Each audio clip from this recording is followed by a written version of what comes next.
प्रिय विद्यार्थियों, आप सभी का मेरे YouTube चैनल जियो प्लैनेट कॉर्नर पर हार्दिक स्वागत है। अगर आप इस चैनल पर नए हैं तो इसे सब्सक्राइब ज़रूर करें, साथ ही बेल आइकन को भी प्रेस करें जिससे कि मेरे आने वाले वीडियोस का नोटिफिकेशन आपको तुरंत मिल जाए। और यदि आपको वीडियोस पसंद आए तो इसे लाइक एंड शेयर करना ना भूलें।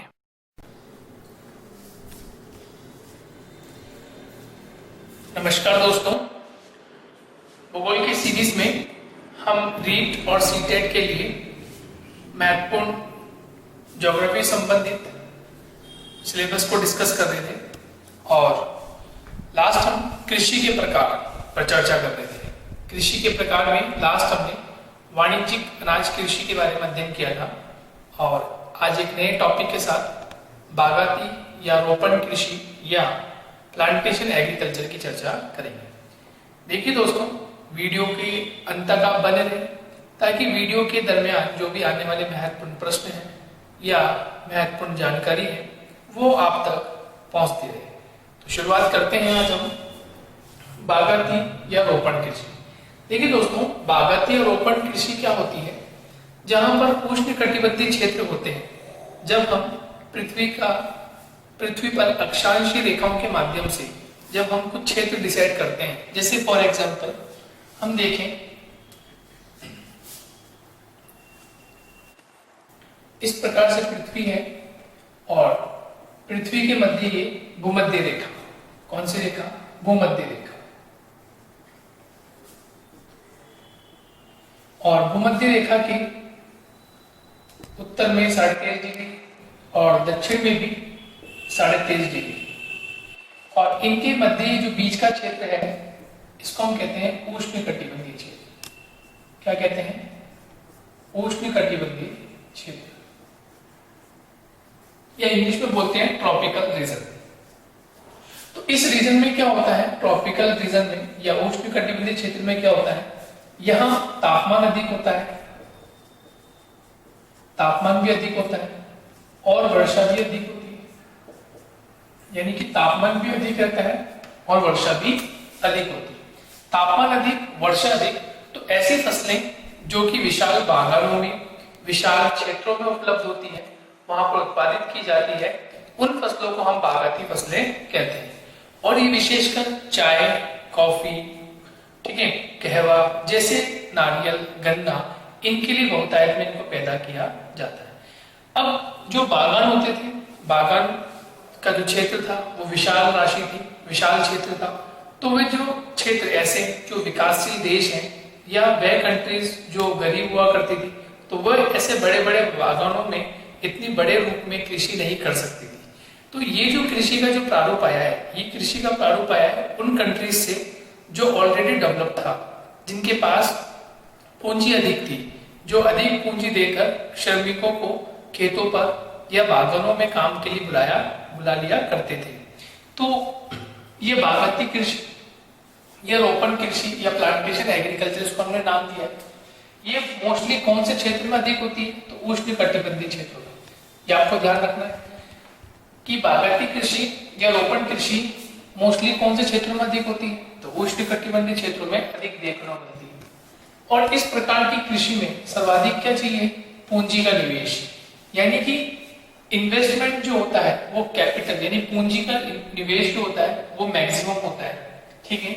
उसके बाद उच्च प्रबंधन, यानी कि इसके लिए हाई स्किल्ड मैनेजमेंट की भी आवश्यकता होती है। किस प्रकार से हमें बीजों को रोपना है, किस प्रकार से हमें सिंचाई के लिए कार्य करना है, किस तरह से हमें मैनेजमेंट करना है, तो उसके लिए हमें उच्च प्रबंधन की भी आवश्यकता होती है। और तीसरा इंपॉर्टेंट है तकनीकी, टेक्नोलॉजी। अब वह देश जहां पर तकनीकी नहीं है, वह देश जो कि गरीब है, तो उनके पास तकनीकी न होने के कारण इस प्रकार की एग्रीकल्चर नहीं की जा सकती थी। तो ये जो तकनीकी का क्षेत्र है, ये तकनीकी का क्षेत्र किन देशों के पास होता है? जो ऑलरेडी डेवलप होते हैं, जैसे अमेरिका है, यूरोप के बहुत सारे देश हैं। ऐसे देशों के पास क्या है? तकनीकी भी है, उनके पास उच्च प्रबंधन की स्थिति भी है, उनके पास उच्च प्रबंधन भी है और पूंजी का निवेश भी है। तो इसलिए ऐसा जो बागाती कृषि है या रोपण कृषि है, ये उन देशों में डेवलप हुई या उन देशों ने डेवलप की जहां पर पूंजी का क्षेत्र अधिक देखने को मिलता है। उसके बाद नेक्स्ट है वैज्ञानिक विधियां। तो इसको उत्पादित करने के लिए या इस प्रकार की कृषि करने के लिए हमारे पास वैज्ञानिक विधियां होनी आवश्यक है। किस प्रकार से हम ये कृषि करें, जैसे फॉर एग्जांपल हम चाय की कृषि की बात करें, जो चाय के बागान होते हैं, चाय की कृषि की बात करें यानी कि टी, तो इसके लिए हमें जो आवश्यकता होती है वो आवश्यकता होती है स्टेप फार्मिंग। कौन सी फार्मिंग दोस्तों?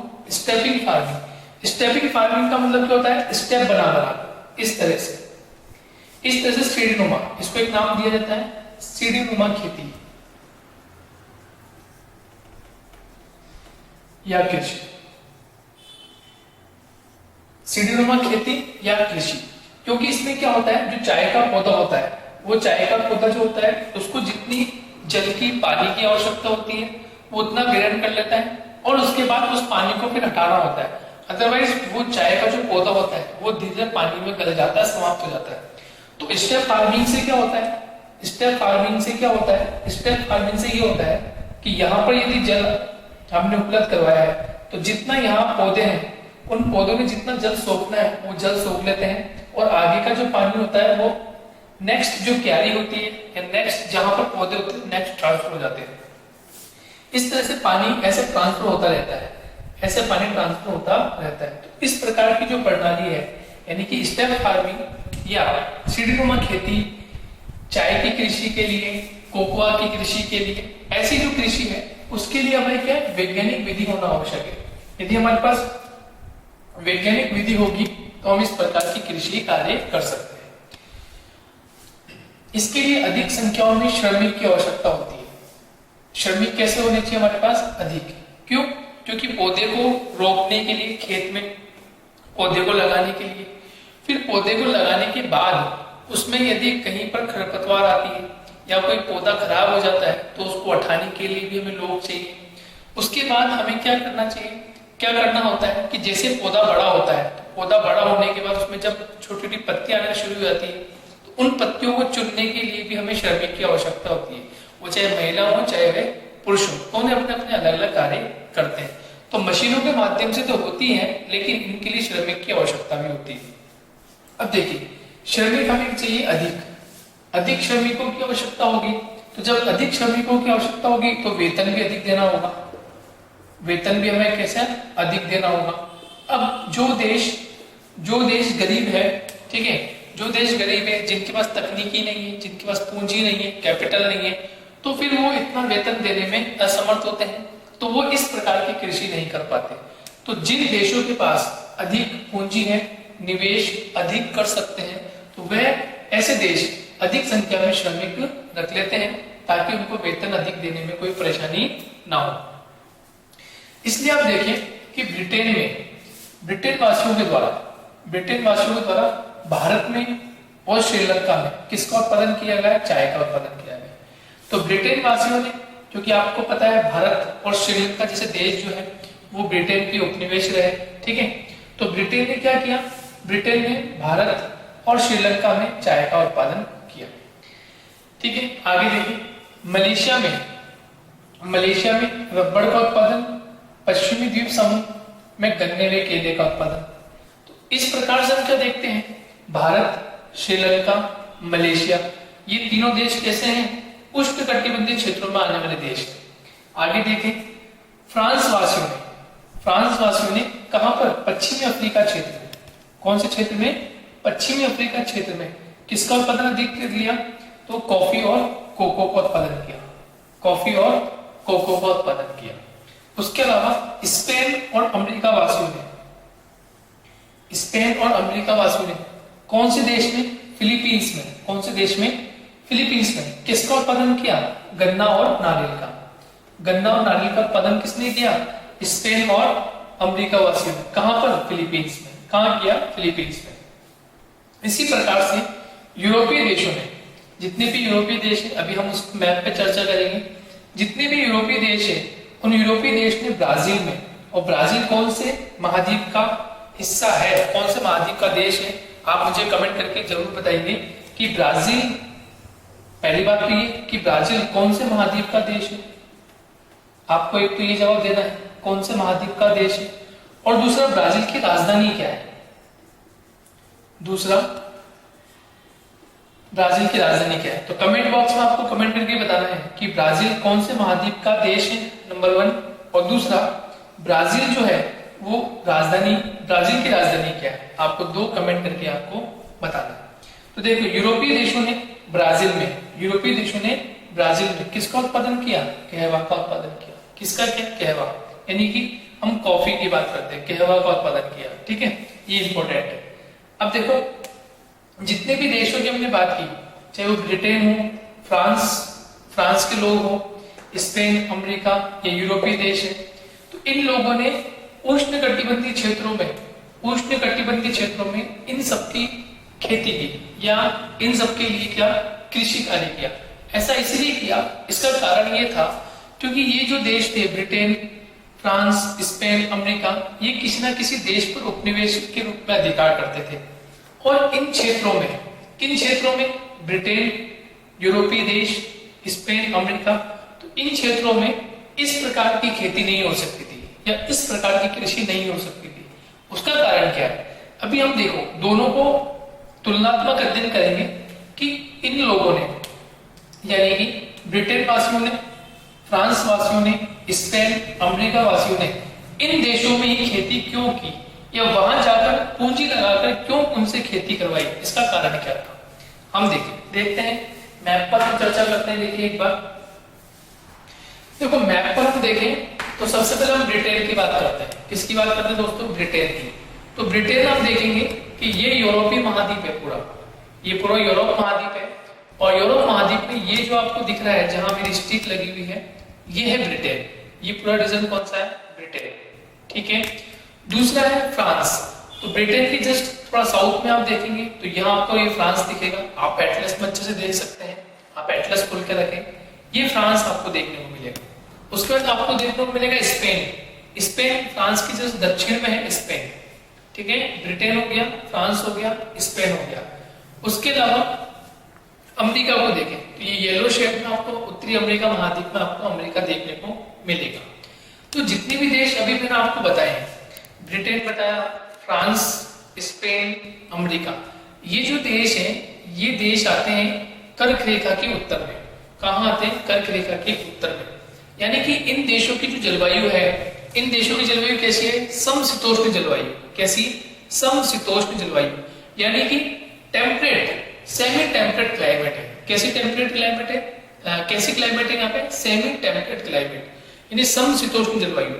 समशीतोष्ण जलवायु में जो बागाती कृषि है या रोपण कृषि है या प्लांटेशन एग्रीकल्चर है वो नहीं होता, क्योंकि इस एग्रीकल्चर की पहली ही मुख्य विशेषता क्या है कि ये जो एग्रीकल्चर है, ये जो प्लांटेशन एग्रीकल्चर है, ये उष्णकटिबंधीय भागों में ही संभव है, ये समशीतोष्ण भाग में संभव नहीं है।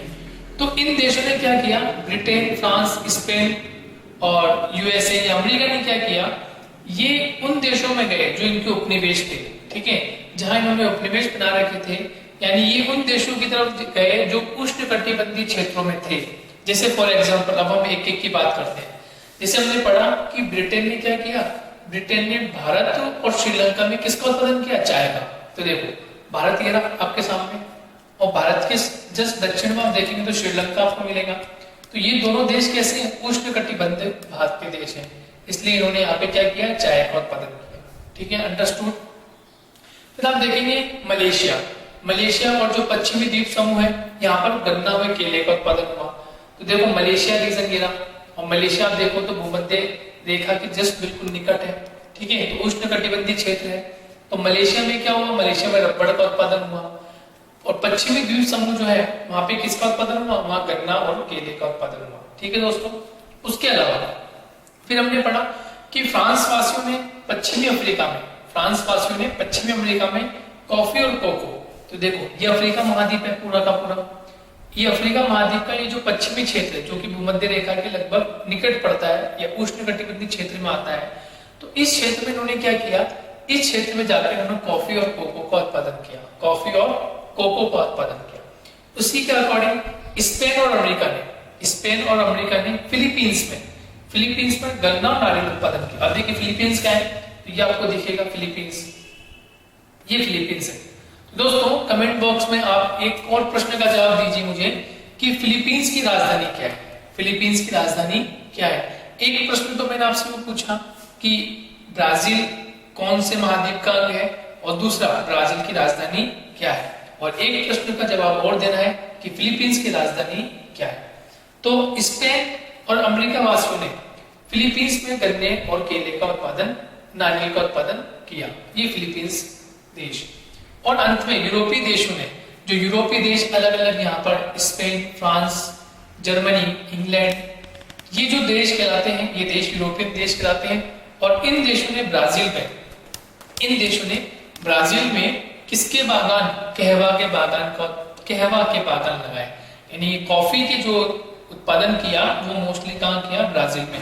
और देखिए ब्राजील की एक महत्वपूर्ण बात ये है कि कहवा के बागानों को यहाँ फेजेंडा के मैदान कहते हैं, ये इंपॉर्टेंट बात है, मैं आपको बोर्ड पे भी लिख के बता दूंगा फेजेंडा। तो ये ब्राजील इंपॉर्टेंट है, तो ब्राजील पर अक्सर प्रश्न पूछा जाता है कि फेजेंडा के मैदान कौन से देश में पाए जाते हैं, या फेजेंडा के मैदान क्यों सर्वाधिक महत्वपूर्ण है। तो आपको ध्यान रखना है दोस्तों कि फेजेंडा के जो मैदान है वो फेजेंडा के मैदान ब्राजील में स्थित है। कहां पर स्थित है, ब्राजील में स्थित है। और ब्राजील में किसकी खेती सर्वाधिक होती है इस फेजेंडा के मैदान में, कहवा के बागान, किसके, कहवा का उत्पादन अधिक होता है, और इनको क्या कहते हैं, फेजेंडा के मैदान। ये आपको ध्यान रखना है, ये अक्सर प्रश्न पूछा जाता है कि फेजेंडा के मैदान क्या है, या फेजेंडा मैदान क्या है, क्यों इनको ये महत्वपूर्ण माने जाते हैं। तो फेजेंडा के मैदान ब्राजील में स्थित है, नंबर 1 आपको ध्यान रखना है। और यहाँ पर किसकी खेती की जाती है, तो यहाँ पर कहवा की कृषि की जाती है। ये महत्वपूर्ण हुआ बागायती कृषि या रोपण कृषि। ठीक है दोस्तों, आई होप आपको समझ में आया होगा। एक और कृषि के बारे में हम चर्चा कर लेते हैं, तो एक और कृषि हम देखें। और ये मिक्स्ड एग्रीकल्चर का जो प्रारूप है ये भी महत्वपूर्ण है। इससे पहले अभी हमने पढ़ा था कि ऐसी कृषि जो कि बागानों में होती है, रोपण कृषि का नाम दिया जाता है, और ये है मिक्स्ड एग्रीकल्चर, मिश्रित कृषि। देखिए नाम से पता चल रहा है मिश्रित कृषि।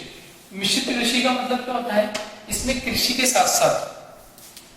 साथ साथ पशुओं को भी पाला जाता है। कृषि के साथ साथ कृषि कार्य तो होता ही है, साथ में पशुओं को भी पाला जाता है। अभी हम बात करेंगे ऐसा क्यों, क्या कारण है। खेतों का आकार कैसा होता है, मध्यम।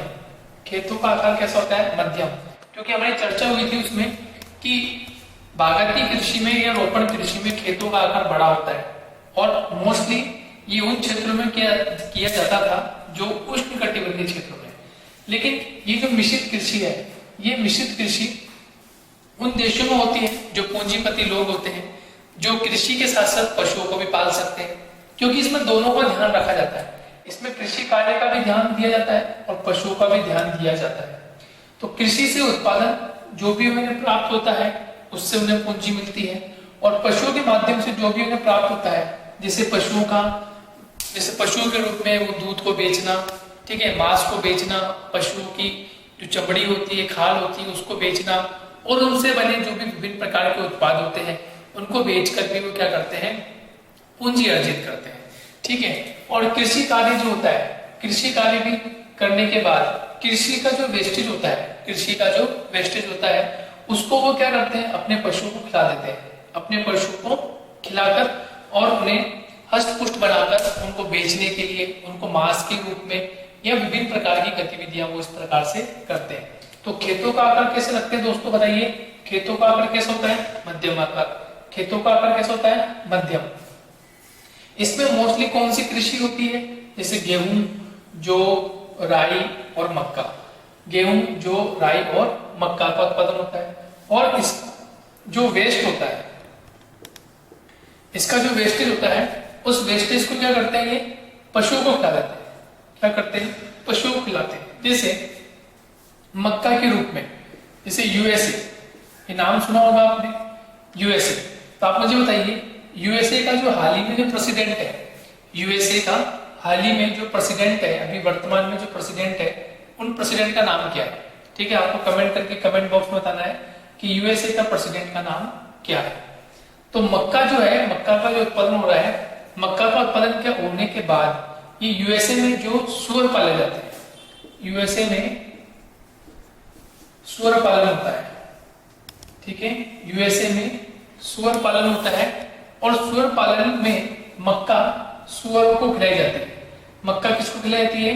सूअरों को खिलाई जाती है, जिसके माध्यम से ये क्या हो जाए, ये हष्ट पुष्ट हो जाए। क्या हो जाए? ये हष्ट पुष्ट हो जाए। और जब इनको ये मंडियों में बेचते हैं मांस के लिए, तो इससे इनको बहुत अधिक पूंजी प्राप्त होती है, ठीक है। तो देखिए मक्का, मक्का एक ऐसी फसल जो राजस्थान में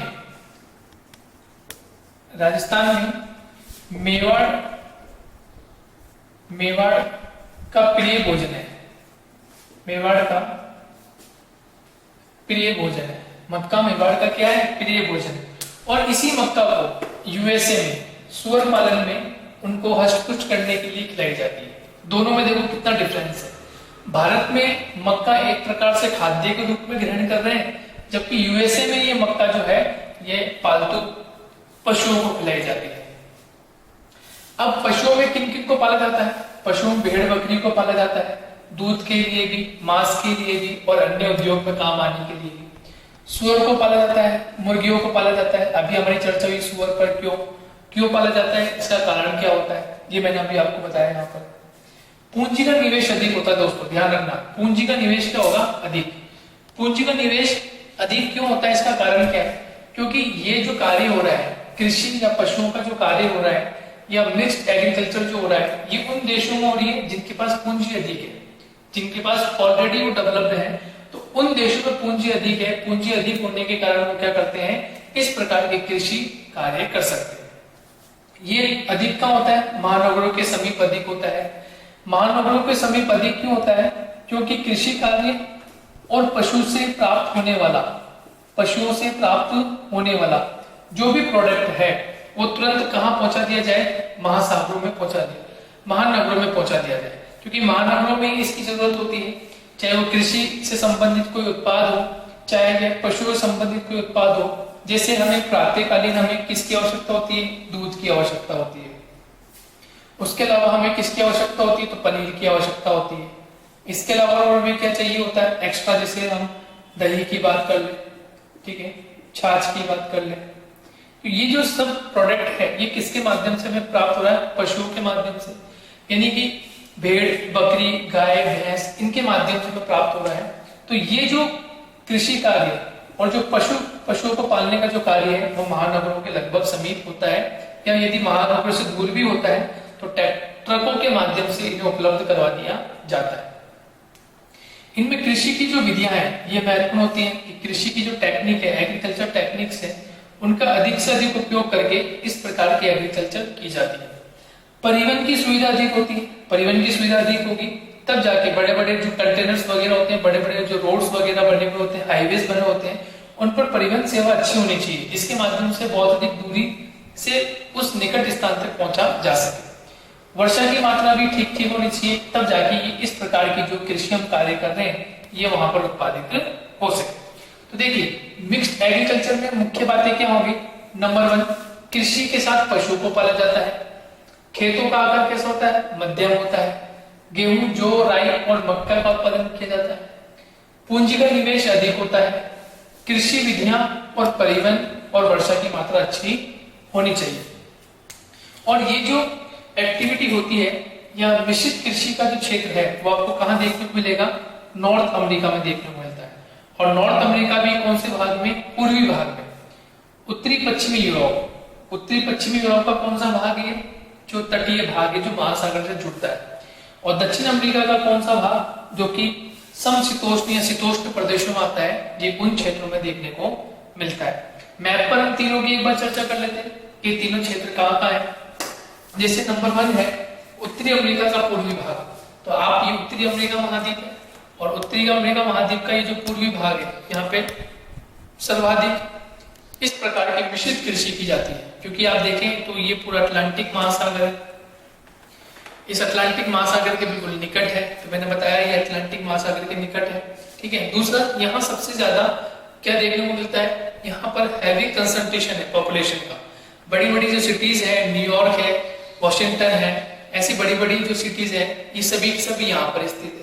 इसलिए यहाँ पर महानगरों के समीप होने के कारण यहाँ पर इसका कृषि कार्य अधिक किया जाता है। उसी के अलावा उत्तरी पश्चिमी यूरोप का जो रीजन है, ये यूरोप महाद्वीप है, और यूरोप महाद्वीप का उत्तरी पश्चिमी रीजन जो है, जहाँ ब्रिटेन, स्पेन, फ्रांस, जर्मनी, ठीक है, और नीदरलैंड, हॉलैंड जैसी जो कंट्रीज यहाँ पर स्थित है, इस वाले भाग में भी सर्वाधिक हमें देखने को क्या मिलता है कि यहाँ पे मिक्स्ड एग्रीकल्चर सबसे ज्यादा की जाती है। और लास्ट दक्षिणी अमेरिका महाद्वीप का जो भाग शीतोष्ण कटिबंध का है, जैसे चिली है, अर्जेंटीना है, या यहाँ ऑस्ट्रेलिया महाद्वीप है, या यहाँ न्यूजीलैंड महाद्वीप है, यहाँ पर भी इस प्रकार की कृषि कार्य अधिक किया जाता है। इसका कारण क्या होता है कि यहाँ पर शीतोष्ण प्रकार की जलवायु होती है, जिसके माध्यम से कृषि कार्य भी संभव होता है और साथ ही साथ पशुपालन भी संभव हो जाता है। तो ये दोस्तों हमने दो प्रकार की एग्रीकल्चर को हमने पढ़ लिया। नंबर 1 बागायती कृषि हमारे साथ हो गया, और नंबर 2 मिश्रित कृषि भी हमने कर लिया। और इम्पोर्टेंट जो पॉइंट्स हैं, जो इनकी विशेषताएं, कैरेक्टरिस्टिक्स हैं, उसकी भी हमने चर्चा कर ली कि क्या इम्पोर्टेंट है और किस प्रकार से प्रश्न पूछे जाते हैं। सबसे ज्यादा बागायती कृषि से प्रश्न पूछे जाते हैं, तो आपको उसका भी ध्यान रखना है। और मिश्रित कृषि में जो इम्पोर्टेंट है, मिश्रित कृषि में आपसे पूछा जा सकता है कि ये जो सर्वाधिक मक्का का उत्पादन होता है कौन से देश में होता है। ये हम जब अलग से कृषि का टॉपिक पढ़ेंगे, वहां पर स्पेशली हम कृषि को अलग अलग पढ़ेंगे, तब वहां हम डिस्क्राइब करेंगे कि गेहूं की कृषि कहाँ होती है, मक्का की कृषि अधिक कहाँ होती है, कौन से देश में सर्वाधिक प्रोडक्शन होता है। वो चर्चा हमारी अलग से होगी। लेकिन ये आपको इतना ध्यान रखना है कि कौन कौन से देशों में, कौन कौन से महाद्वीपों में ये महत्वपूर्ण होता है। दोस्तों, कृषि के इस प्रकार में महत्वपूर्ण कृषियों के प्रकार में हमने स्तंभित कृषि को कर लिया, गहन निर्माण कृषि को पढ़ लिया, हमने लास्ट बागायती कृषि, मिश्रित कृषि, वाणिज्यिक अनाज कृषि को हमने पढ़ लिया। तो महत्वपूर्ण हो गया। कुछ 1-2 प्रारूप और बाकी है, उसको भी हम जल्द आपके सामने लेकर आएंगे। यदि आप इस चैनल पर नए हैं तो इसे लाइक, शेयर, सब्सक्राइब जरूर करें। और जो प्रश्न मैंने पूछे हैं उस प्रश्न के जवाब दीजिए। इस वीडियो संबंधित यदि आपके कोई डाउट्स हैं, कोई क्वेरीज है, तो कमेंट बॉक्स में कमेंट करके आप बता सकते हैं, मैं उसका जरूर सॉल्यूशन दूंगा। जब तक के लिए दोस्तों धन्यवाद, मिलते हैं नेक्स्ट वीडियो में।